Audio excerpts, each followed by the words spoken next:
Morning guys, আজকে আবার একটা নতুন ব্লগ শুরু করছি।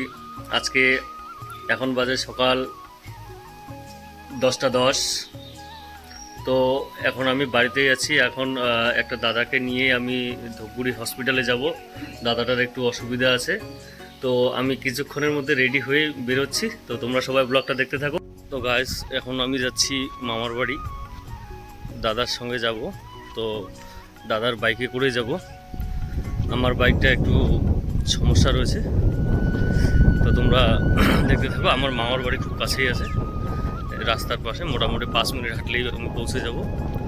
যারা আমার পরিচিত আশেপাশে যারা থাকো তারা হয়তো বুঝতে পারবে, কিন্তু যারা জানো না তাদের জন্য বলছি যে আর বেশিক্ষণ নয়, মোটামুটি 5 মিনিটের মধ্যে আমরা পৌঁছে যাব। তো তারপরে দাদাকে নিয়ে আমি হসপিটালে যাব। তো তোমরা দেখতে থাকো। এই যে গাইস, আমার মামার বাড়ি, এই যে এটা হচ্ছে আমার মামার বাড়ি। আমি মামার বাড়ি চলে আসলাম, আর একটু খানিকের মধ্যে ঢুকে যাব। আমার বাড়ির এই যে ফুল গেটের সামনে, দেখতে খুব ভালোই লাগে এই ফুলটা। জানি না কি নাম, তোমরা গাইস একটু কমেন্টে জানাবে এই ফুলটার নাম কি। আমার দাদার এই কোমরে নাকি প্রবলেম, তো আমরা এখন এই বাইকে করে যাব ধূপগুড়ি হসপিটাল। তো আমরা এখন চলে আসলাম ধূপগুড়ি মহকুমা হাসপাতাল। এটা হচ্ছে টোকন নিতে হয়, নেওয়ার পরে আমরা, এই যে দাদা এখন যাচ্ছে ডাক্তারের কাছে চেক আপ করানোর জন্য। তো দাদা এখন লাইনে দাঁড়াবে। তো দাদা এখন ধীরে ধীরে এগিয়ে চলছে। দাদা এবার লাইনে দাঁড়িয়েছে, তোমরা দেখতে পাচ্ছ।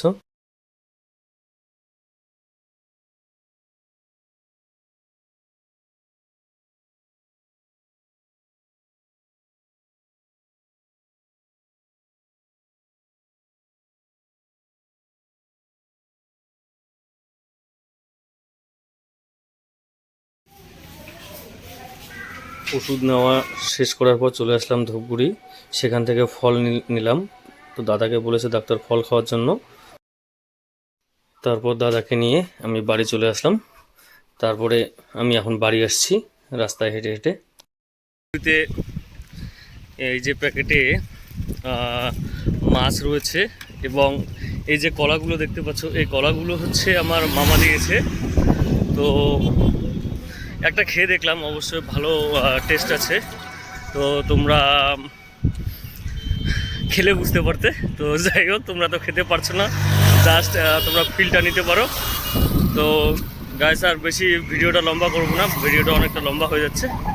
তো চ্যানেলটা সবাই ফলো করবে যাতে তাড়াতাড়ি গ্রো হয়, খুব নতুন চ্যানেল। তো একটু সবাই সাপোর্ট করো। বাই।